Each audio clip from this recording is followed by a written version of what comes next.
الحمد للہ رب العالمین والصلاة والسلام على سید الانبیاء والمرسلین اما بعد فاعوذ باللہ من الشیطان الرجیم بسم اللہ الرحمن الرحیم. مل کر پڑھیں الصلاة والسلام علیک یا رسول اللہ وعلی آلک واصحابک یا حبیب اللہ. الصلاة والسلام علیک یا نبی اللہ وعلی آلک واصحابک یا نور اللہ. فرمان مصطفیٰ صلی اللہ علیہ وسلم اللہ پاک کی خاطر آپس میں محبت رکھنے والے جب باہم ملیں یعنی آپس میں ملیں اور مصافحہ کریں تو نبی پاک صلی اللہ علیہ وسلم پر درود پاک بھیجیں تو ان کے جدا ہونے سے پہلے دونوں کے اگلے پچھلے گناہ بخش دیے جاتے ہیں. سبحان اللہ. صلو علی الحبیب صلی اللہ علی محمد صلی اللہ علیہ وآلہ وسلم. پیارے پیارے اسلامی بھائیوں، پسندیدہ اعمال کون سے ہیں؟ تو سنیں. قبیلہ خثم کا ایک آدمی بارگاہ نبوت میں حاضر ہوا. آپ صلی اللہ علیہ وسلم مکہ شریف میں تھے. کہنے لگا آپ ہی ہیں جو اللہ کا رسول ہونے کا دعویٰ رکھتے ہیں؟ پیارے آقا مدینے والے مصطفیٰ صلی اللہ علیہ وسلم نے ارشاد فرمایا ہاں میں ہی ہوں. سائل نے پوچھا اللہ عز و جل کے یہاں سب سے زیادہ محبوب عمل کیا ہے؟ ارشاد فرمایا اللہ عز و جل پر ایمان لانا. پوچھا پھر کون سا؟ ارشاد ہوا صلہ رحمی کرنا، یعنی رشتہ داروں کے ساتھ حسن سلوک سے پیش آنا، ان کے ساتھ خوش اخلاق کے ساتھ پیش آنا. عرض کیا پھر کون سا عمل؟ تو ارشاد فرمایا بھلائی کا حکم دینا اور برائی سے منع کرنا. اللہ اکبر. اے میرے پیارے اور محترم اسلامی بھائیوں، پیارے آقا مدینے والے مصطفیٰ صلی اللہ علیہ وسلم کا فرمان عالی شان ہے تم میں جو شخص بری بات دیکھے اسے اپنے ہاتھ سے بدل دے، اور اگر اس کی استطاعت نہ ہو تو زبان سے بدل دے، اور اس کی بھی استطاعت نہ ہو تو دل سے اس برے کام کو برا جانے. اور یہ ایمان کی سب سے کمزور علامت ہے، یہ ایمان کا سب سے کمزور حصہ ہے. مفسر شہیر حکیم الامت مفتی احمد یار خان نعیمی رحمۃ اللہ علیہ فرماتے ہیں امر بالمعروف ہر شخص پر اس کے منصب کے حوالے سے اور حسب استطاعت واجب ہے. اس پر قرآن و سنت ناطق ہے اور اجماع امت بھی ہے. ایک جگہ لکھتے ہیں امر بالمعروف حکمرانوں، علماء و مشائخ بلکہ ہر مسلمان کی ذمہ داری ہے. اسے صرف ایک طبقے تک محدود کر دینا صحیح نہیں، اور حقیقت یہ ہے کہ اگر ہر شخص اس کو اپنی ذمہ داری سمجھے، امر بالمعروف یعنی نیکی کی دعوت دینا، برائی سے منع کرنا، ہر شخص اس کو اپنی ذمہ داری سمجھے تو معاشرہ نیکیوں کا گہوارہ بن سکتا ہے. مزید فرماتے ہیں برائی کو بدلنے کے لیے ہر طبقے کو اس کی طاقت کے مطابق ذمہ داری سونپی گئی، کیونکہ اسلام میں کسی بھی انسان کو اس کی طاقت سے زیادہ تکلیف نہیں دی جاتی. جتنی انسان تکلیف سہ سکتا ہے، جتنی اس کے اندر طاقت ہوتی ہے، اس کے مطابق ہی اس کو عمل بتایا جاتا ہے. ارباب اقتدار، اساتذہ، والدین وغیرہ جو اپنے ماتحتوں کو کنٹرول کر سکتے ہیں وہ قانون پر سختی سے عمل کرا کے اور مخالفت کی صورت میں سزا دے کر برائی کا خاتمہ کر سکتے ہیں. مبلغین اسلام، علماء و مشائخ، ادیب و صحافی اور دیگر ذرائع ابلاغ مثلا ریڈیو اور ٹی وی وغیرہ سے سبھی لوگ اپنی تقریروں، تحریروں بلکہ شعراء اپنی نظموں کے ذریعے برائی کا قلع قمع کریں اور نیکی کو فروغ دیں.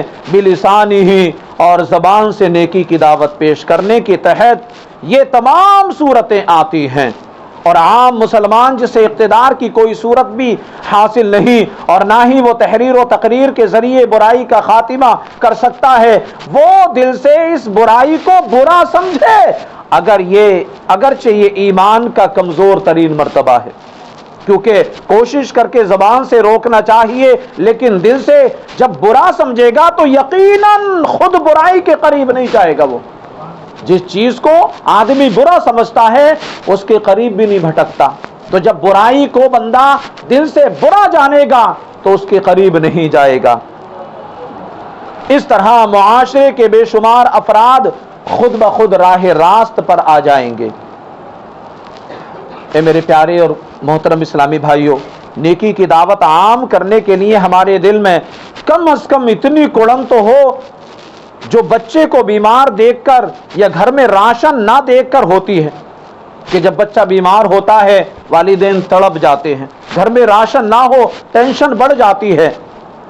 اپنے روزے مرہ معمولات کا محاسبہ کیا جائے تو شاید یہ کیفیت ہو کہ ہم روزانہ 8 گھنٹے تقریباً سونے میں گزار دیتے ہیں، 1 گھنٹہ 3 وقت کے کھانے میں صرف ہو جاتا ہے، نصف یعنی آدھا گھنٹہ استنجا خانے اور آدھا گھنٹہ ہوائی زندگی کی نظر ہو جاتا ہے۔ بقیہ 14 گھنٹوں میں سے ہم کتنا وقت نیکی کی دعوت کے عظیم کام کو دیتے ہیں؟ کبھی آپ نے سوچا؟ بلا شبہ نیکی کی دعوت دینا، برائی سے منع کرنا بہت اہم کام ہے۔ اگر اس کی بساط لپیٹ دی جائے تو تباہی و بربادی کی طرف ہمارا سفر مزید تیز ہو جائے گا۔ دنیا کے کئی مسلمان ممالک جہاں پر نیکی کی دعوت عام کرنے کی باقاعدہ ترکیب نہیں ہے اور انفرادی طور پر بھی سستی پائی جاتی ہے، وہاں کے حالات ہمیں جھنجھوڑ دینے کے لیے کافی ہیں۔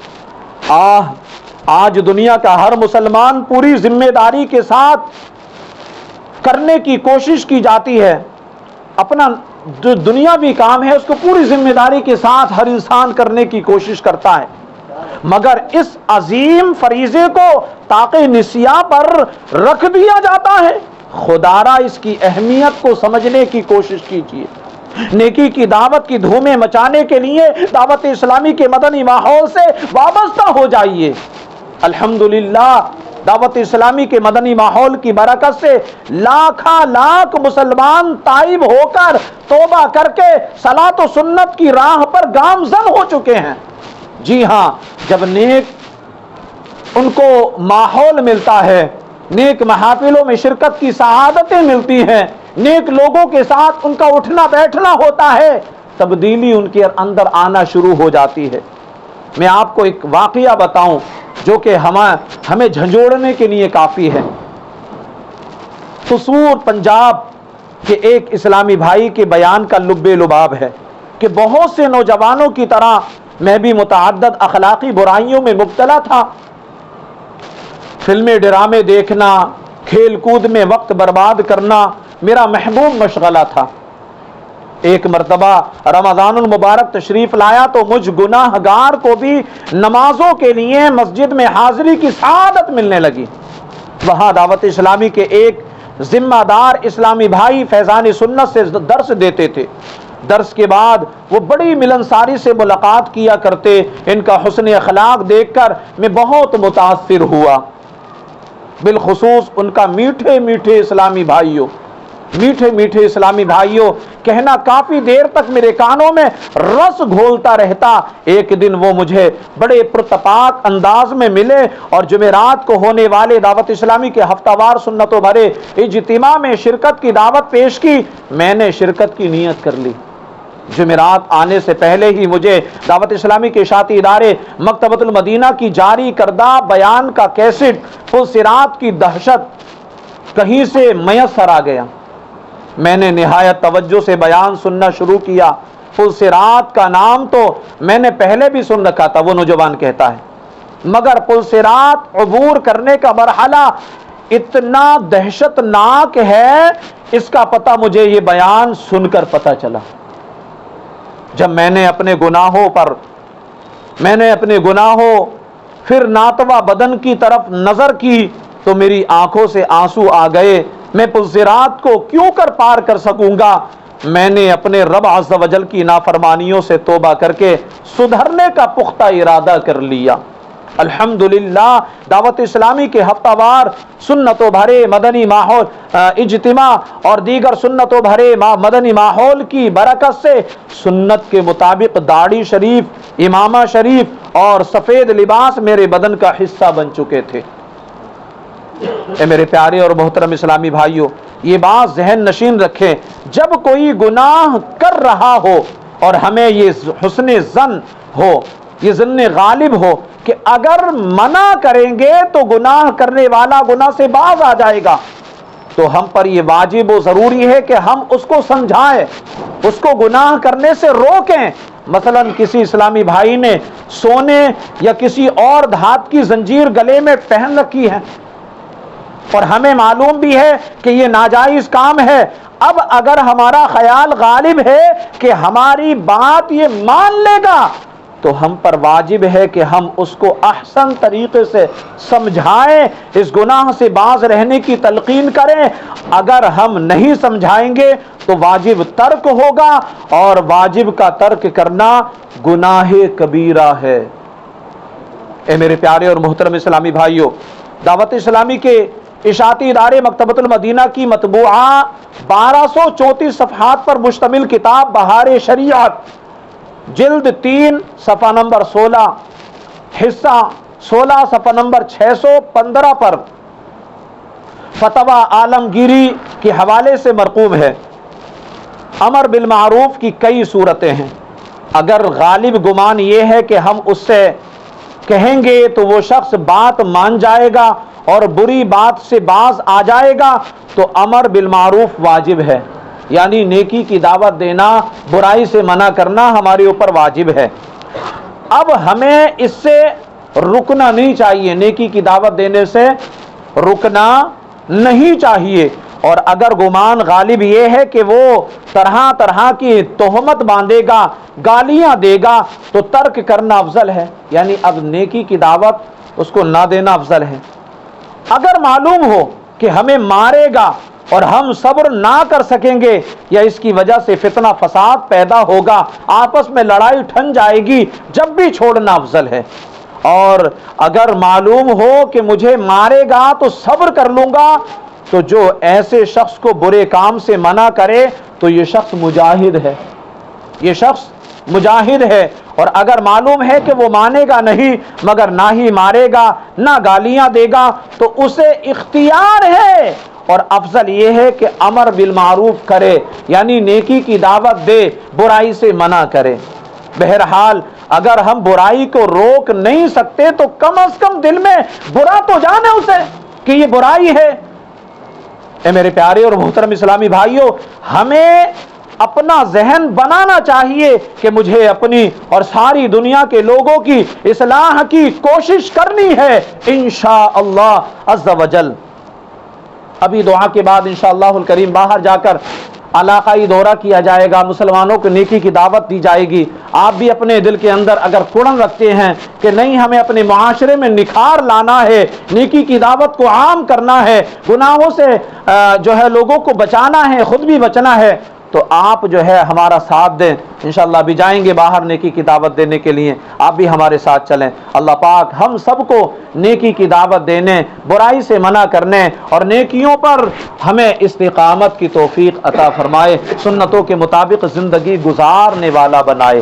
الحمدللہ رب العالمین والصلاة والسلام علی سید الانبیاء والمرسلین۔ یا رب مصطفیٰ رسول کریم صلی اللہ علیہ وسلم کے واسطے ہمارے والدین کی، ساری امت مسلمہ کی مغفرت فرما دے۔ اے اللہ درس کی غلطیاں اور سب گناہ معاف کر دے۔ اے اللہ ہمیں عاشق رسول پرہیزگار بنا دے، تقوی شعار بنا دے، رسول پاک صلی اللہ علیہ وسلم کی پیاری پیاری سنتوں کا عامل بنا دے، گناہوں کی نحوست سے بچا لے، عاشقان رسول کی صحبت نصیب فرما دے۔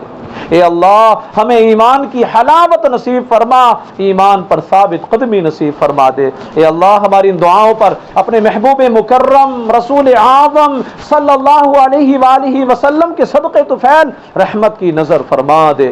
کہتے رہتے ہیں دعا کے واسطے بندے تیرے، کر دے پوری آرزو ہر بے کسو مجبور کی۔ سبحان ربک رب العزت عما یصفون وسلام علی المرسلین والحمد للہ رب العالمین۔ لا الہ الا اللہ محمد الرسول اللہ صلی اللہ تعالی علیہ وسلم۔